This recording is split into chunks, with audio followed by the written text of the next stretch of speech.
I'm at the yard of Montana Turner this morning, and Montana's going to be looking forward to a busy Friday. She gets underway in race 1 with Union Rose. He's joining us here in shot, and he's a colt by Royal Mo.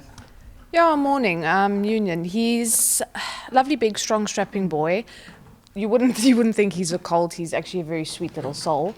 I do think he's going to need the run, but obviously I was leaning towards leaving him till he turned 3 because he's all there, but mentally he's still a bit soft. So I was just planning on giving him one run as a juvenile and then putting him away till his 3-year-old career, because I do think quite highly of him. But a lot of gate speed, so that should work in his favour quite nicely. But I do see him ending up going probably a 14-mile.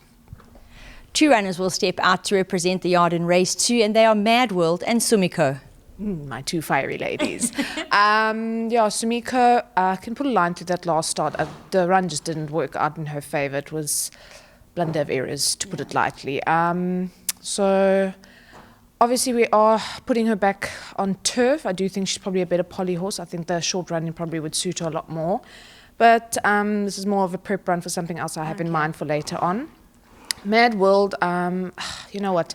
She's her own worst enemy. I think so highly of her, really. She's got all the ability in the world, but it's just she kind of is her own worst enemy.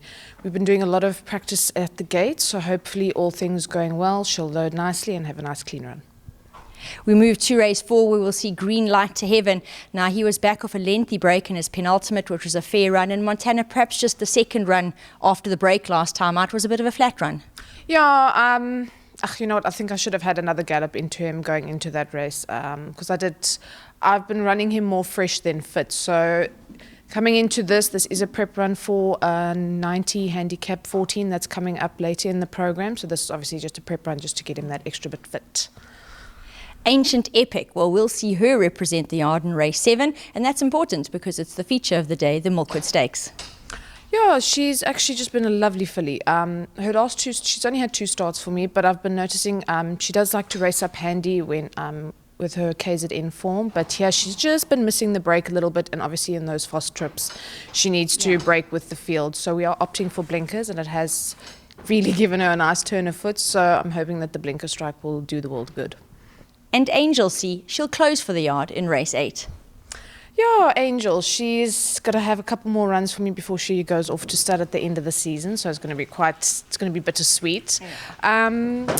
Work's been very, very good at the moment. It's just when I had that virus, I think it hit her the worst amongst everyone, so she really did battle coming out of it. But she's been fresh and she's been well. She did drop her groom last week, so nice to see she's feeling herself again, so I do expect her to see the money, yeah.